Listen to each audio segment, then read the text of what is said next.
Еве не веќе во другиот агол на студиото, каде што најавивме тема во која верувам секој еден од вас ќе се пронајде, бидејќи секој еден жив човек на планетава во било која етапа од својот живот, без разлика колку бројно семејства имаме околу нас, колку луѓе, колку пријатели, колеги, добронамерници да има, но верувам дека секој еден ја почувствувал самотијата или осаменоста како сакате. Денеска ќе ги запознаеме сите лица на осаменоста заедно со нашата денешна гостинка, мојата драга Валбурга Батева Николовска. Добре ни дојде во утринската буги. Добро утро, Сузе.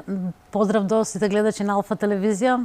Моја омилена телевизија, ти го знаеш. Да, знам дека е ова твоја омилена емисија. Ти си мојот омилен текстописец, креативец, човек кој што создава убави нешта и со кој имавме чест и прилика да соработуваме пред многу години, но за тоа ако ни остане време малку ќе искоментираме твојата базична професија покрај се ова друго кое го споменав е психологијата. Да.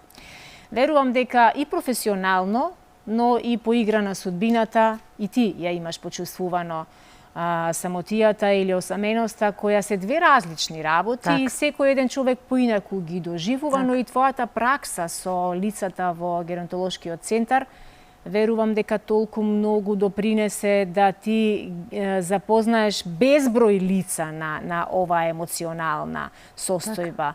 Кажи ми, постои ли некоја разлика помеѓу самотија и осаменост? Дали постои разлика? Апсолутно постои разлика, Сузе. Јас вака би кажала, самотијата е фактичка состојба. Осаменоста е последица од таа состојба.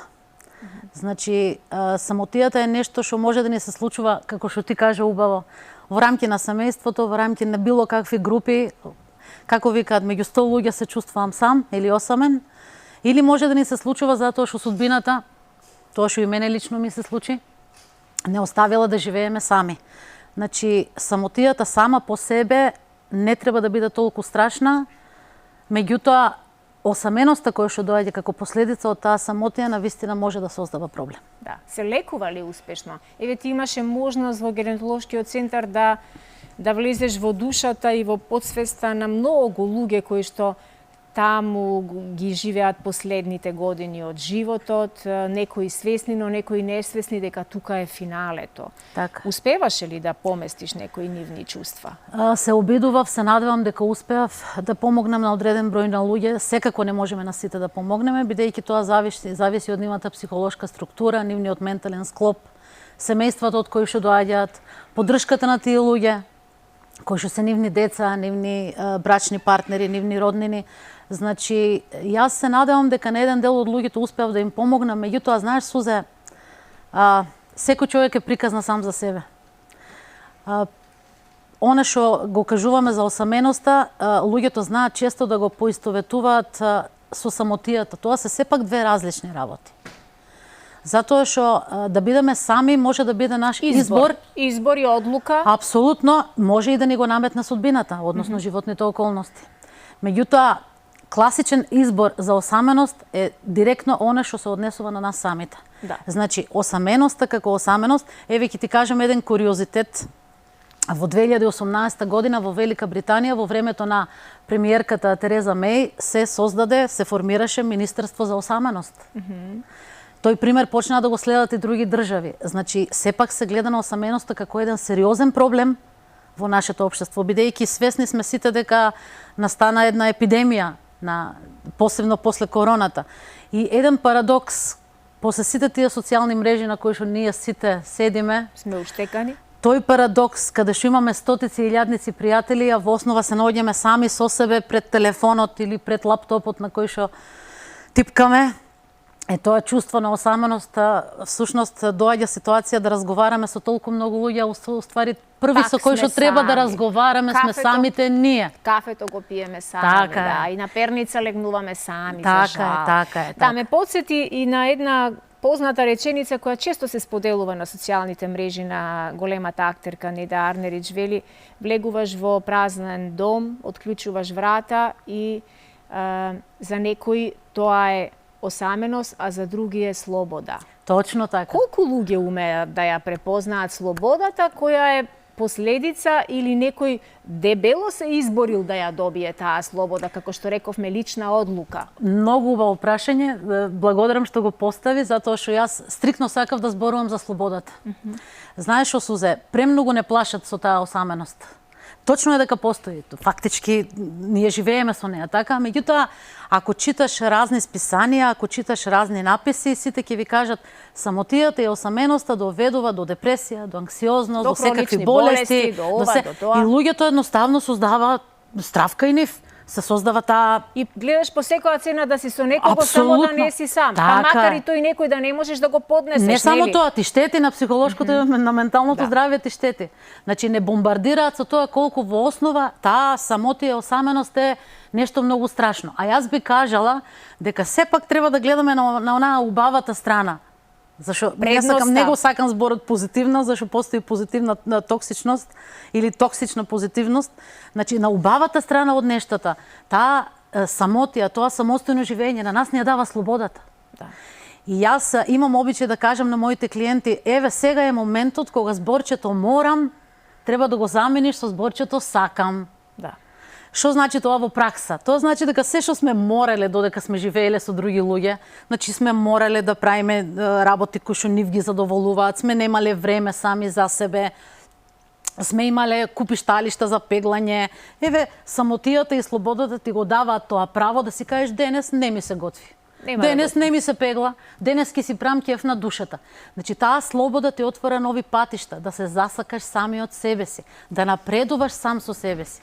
Ако не си на крај краишта, Сузе, пријател сам со самиот себе, како можеш да бараш пријатели да ти бидат други луѓе? Да, одлично. Значи има и некоја добра страна во тоа кога одлучуваме да бидеме сами, иако се во природата некако природно е да биде во пар. Но секогаш не знаеме какви планови има животот за нас. Кои се основните симптоми кои што првично ги забележуваме кај луѓето кои осаменоста е голема пречка и голем проблем? Чинам дека еден од најзабележливите, највидливите симптоми кога со некого споделуваш нешто заедничко е неговото чувство на безвредност, нели? Неговото чувство на изолација, на само непочитување, на нереализираност како личност. Почнуваме да се прашуваме дали воопшто сме успеале да постигнеме нешто во животот. Си поставуваме екзистенцијални прашања. Велиме дали утнав таму, каде утнав, што направив, со што го заслужив ја ова, да бидам сама, да бидам осамена. Колку често правиме најпогрешни избори само за да не бидеме сами? Секогаш кога емоциите водат оро, што викам јас ороводци. Секогаш кога, зашо знаеш, Сузе, осаменоста е во основа чувство. Тоа чувство е многу опасно затоа што сака да не убеди нас самите дека ние уствари не вредиме доволно. Не ни дозволува да правиме да создаваме квалитетни врски односи со другите луѓе. Освен тоа, знаеш, една предрасуда дека мораме да се држиме до тие што ни се пријатели од минатото или од сегашноста. Не е точно. Нека се појави хедонизмот кај нас. Нека дојдеме во ситуација да си кажеме чекај, овој ми е пријател, ама не ми влијае добро. Ми се меша во одлуките, не се чувствувам пријатно со него, ќе барам друг начин, ќе барам друг пријател, ќе барам излази во парк, седни, па направи му обед на тој што седи до клупа, на клупата со тебе, оди во ресторан. Еве и тоа се менува кај нас, полека се менува да одеш во Македонија, меѓутоа менталитетот се менува. Порано знаеш што беше жена сама да седне во ресторан или да иде некаде на театар сама или незамисливо, тоа беше баук. Да, и ти имаш лични искуства кои дел од нив сакам да ни споделиш, но пред тоа да не заборавиме, еве, чисто само како подсетување за гледачите, секогаш кога ќе ве наваса тој страв од самотијата или страв од тоа дека ќе останете сами, никогаш немојте да заборавите дека на овој свет сме дошле сами, соло. И од овој свет, за жал, заминуваме повторно сами. Таму каде што одиме, има место само за едно тело, само за еден човек. И затоа немојте да се плашите од самотијата, туку прифатете ја како една голема предност или шанса да видите колку можете сами да постигнете во твојот живот. Буги, јас како што си ја нарекувам нашата гостинка Валбурга, е исто така во една слична животна позиција во која и мене ме стави. Животот ти го твојот прекрасен сопруг Момо Николовски го изгуби пред 4 години, така, нели, точно 4 години се навршува. 3 јуни се направија 4 3 години. 3 јуни и времето лета, но за жал спомените и сето она кое што момо ти го даде, а знам колку многу љубов и колку многу тоа умееше да го покаже, е нешто што живее и ден денеска, нели? Ти е ли компензација, таа негова голема љубов, добрина, човечност? Дали ти е компензација во овие денови во кои што си ти сама, еве, како што сум јас сама, како што се и многу други луѓе сами? Јас мислам дека ти си една од тие што можеш најубаво да ме разбереш. Јас имам обичај да кажам дека спомените се мала храна за нашата еднина. Чувството дека си бил сакан е незаменливо. Колку тоа чувство обстојува, ќе обстојува толку колку што ние сакаме да обстојува. Така е. Сме биле сакани, сме биле почитувани и веројатно сме биле треба да бидеме благодарни на Бога за таа љубов што сме ја чувствувале и што сме ја имале, затоа што постојат голем број на луѓе што никогаш таков тип на љубов не успеваат да ја добијат во текот на животот. Момо е секојаш со мене. Момо ми дава мотивација, ми дава подкрепа. Многу често ги слушам песните кои што сум ги пишувала за него. Еве се одолжи приказната, меѓутоа јас и ти ќе имаме една прекрасна соработка која што е некаде на половина, нели, песната за него. Јас не ја кажувам цел овој период, не ја кажувам, сакам да биде вест на вистина прекрасна песната. Мислам дека ќе биде, затоа што Момо заслужува тоа да го направи, а јас и тој бевме согласни во една работа, дека единствен човек што може емотивно да ја пренесе таа песна е Суза Турунџиева и јас сум премногу среќна што навистина ти ќе бидеш таа што ќе изнесеш во јавност. Ти благодарам многу за довербата и за одговорноста која ми ја даде, бидејќи Момо беше исклучително голем и посебен човек. Јас со толку многу љубов и емоција се потрудив да ја донесам таа песна и верувам дека наскоро и гледачите ќе имаат можност да ја слушнат. Јас малку истражував за осаменоста Буге или за самотијата, како и да ја нарекуваме, која е различна едната од другата, но дојдов до едни интересни статистики дека најосамените луѓе кои што се детектирани како такви не се луѓето кои не се во врска или не се во брак, туку токму најосамени луѓе се дел од оние кои се во врска и се во брак. Токму поради стравот дека не смеат да останат сами, бидејќи ако останат сами ќе се уништат, дека нема да преживеат, да ја преживеат самотијата и така натаму. Дури најосамени луѓе се оние кои најмногу седат на социјалните мрежи, таму компензираат за нешто што го немаат во реалниот живот, кои што имаат многу врски и непрестано влегуваат од една врска во друга и за да излезат од една врска неопходно им е да влезат прво во друга врска за да излезат од оваа првата врска, токму од стравот од осаменоста, и тоа се претежно вели луѓето кои што често играат видео игри, не за да си го пополнат своето време, туку заради тоа што таму компензираат дел од стравот кој што е посилен. Колку во пракса ова си го забележала? Да, апсолутно да. Голем дел од моите клиенти во борбата да се докажат самите себе си дека се вредни, некој да ги сака, скокаат од една во друга нездрава врска. Тоа се се нездрави релации и врски кои што можат само да им наштетат. Меѓутоа тоа чувство на намалена самодоверба, чувство на потреба да бидеш сакан и да бидеш реализиран во емотивен поглед, во основа создава од нас весели работчиња, нешто за што јас сакам да зборувам во некоја друга прилика. Кога сакаме да се чувствуваме сакани, а во основа нема таа наша потреба едноставно нема никаква основа, затоа што убаво е да решиш дека ќе бидеш сакан, меѓутоа за да решиш да бидеш сакан треба да ги најдеш карактеристиките на другата личност, макар малку кои што се компатибилни со она што ти го замислуваш во животот. А исто така во однос на тоа ме прашуваат луѓето како да се бориме против осаменоста. А јас на сите им велам, не треба да се бориме против осаменоста. Прво треба да го прифатиме чувството и состојбата фактичка дека ние сме сами. Во моментот кој ќе сватиме и ќе прифатиме дека сме сами, многу полесно ќе се соочуваме и со осаменоста. Таа осаменост, Сузе, може да донесе и многу убави работи. Да. Може да донесе зголемена креативност кај нас.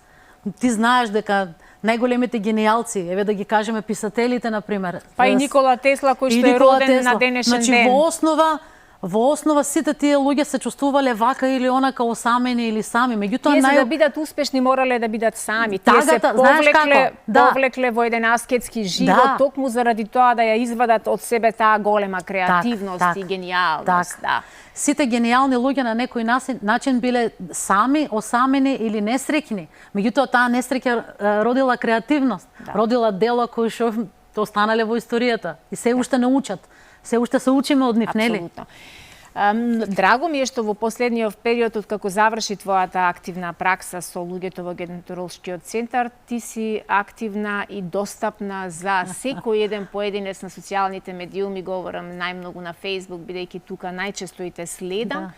И си им силна поддршка на луѓето кои имаат потреба тета-тетеве вака во 4 очи да побараат стручна психолошка поддршка. Колку ни е, кажи ми, изменат начинот на комуницирање во овој поглед, бидејќи во минатото беше ужасно да признаеш дека си побарал поддршка или помош од психолог, од психијатар или од стручно лице? Па знаеш, се уште важи кај нас она прекрасна теза дека не сум јас луд да одам на психолог или на психијатар, значи се уште постои тоа. Да, за жал. Се уште постои тој страв дека ако луѓето дознаат дека имам свој личен психолог, дека тоа ќе значи дека нешто со мене не е во ред. Не е во ред. Да, во ред е. Нешто со вас не е во ред ако не побарате стручна помош. А свесни сте дека ви треба. Така, а во ред е ако ја побарате. Тука е разликата. Значи, да, се уште имам луѓе кои што сакаат да бидат мои клиенти и пројавуваат потреба да разговараат со мене, меѓутоа тоа да биде во една тајност, во едни 4 очи, дали преку Skype, дали преку Messenger, дали преку Viber. Значи, сакаат, едноставно и многу голем дел од нив ми кажуваат, ве молам, немојте на никој да кажувате, ова е меѓу нас, не сакам ни дома да ме знаат, не сакам сопругот да ме знае, не сакам децата да ме знаат, и тоа е бегање од реалноста, Суза. Да. Да, навистина, осаменоста е една основна човечка емоција која што знае во животот вистина да направи еден голем хаос во личноста и еве вака топло препорачувам ваква поддршка, ваков разговор како што тие бараат од тебе често пати да си приушти секој еден човек кој што се чувствува во некое специфично животно раздобје во кое што навистина на секој од нас ни е потребно уште едно мислење, ни е потребна уште еден совет или можеби поддршка која што во моментов попатно сме ја изгубиле.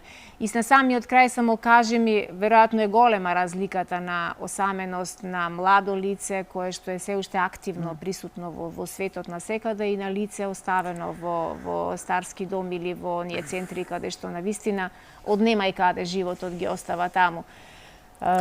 Што најмногу на таквите лица им е потребно и што најмногу кој совет, да речеме, најмногу би им помогнал, верувам дека ги има и такви кои не следат нашата публика, е претежно луѓе 50+, иако имаме и помлада публика, но еве една препорака за нив. Вака ќе ти кажам, Сузе, значи генерално кога зборуваме за осаменоста и самотијата, затоа што јас не ги разделувам една со друга, зборуваме за 3 битни фази во нашиот живот. Постои осамување на 20 годишна возраст, на 50 годишна возраст, плюс минус и на 80 годишна возраст. Нормално дека најтешка е она во третото, во златното доба. Затоа што тогаш луѓето, поради склоп на околности, поради тоа што животот ни го носи, загуба на брачен партнер, заминување на децата од семејството, физичка осаменост, неможност да комуницираме, па дури и физички хендикеп, нели, на стари години не може баш толку многу да трчаме како млади. Јас на сите им велам дека староста е едно прекрасно животно доба и треба да сме среќни сите ако го доживееме. Да. Немој да ме прашуваш колку години имам, прашај ме уште колку години ми останале. Да. Затоа што некој на 20 години се заминува за жал, а некој тера на 80 има поздрав ментален склоп од колку некој што е помлад. Што би им препорачала на нашите повозрасни? И ја и ти влегуваме во некоја средна група веќе, така? Богу, така е. Што би им препорачала? Би им препорачала прво дека не треба да се борат против осаменоста, туку едноставно треба да си ја гушнат. Да си најдат време за сите оние активности кои што додека биле во рамки на некое пошироко семејство не успевале да го најдат. Да си ги најдат своите скриени таленти кои што цело време тлееле во нив, а никако не излегувале надвор. заради накупани змиени садови или заради не знам какви други работи. Прашините неизбришани, не сме ги, да. Значи, да ја најдат таа љубов за себе конечно, нели е време да се засакаме самите себе. Па макар и во финалето. Па нека и така, зошто да не. Финалето може да биде многу убаво. Многу убаво, само ако се разбудиме. Апсолутно. Така, Буги, многу ти благодарам. Време е за вести. Јас и ти би говореле уште часови и часови, но сигурна сум дека во следна прилика повторно ќе ни дојдеш и вака ќе не подразбудиш како што го направи тоа и денеска. Поздрав до сите вас, никогаш не сте сами, со нас сте со Алфа телевизија и со нашите прекрасни гости,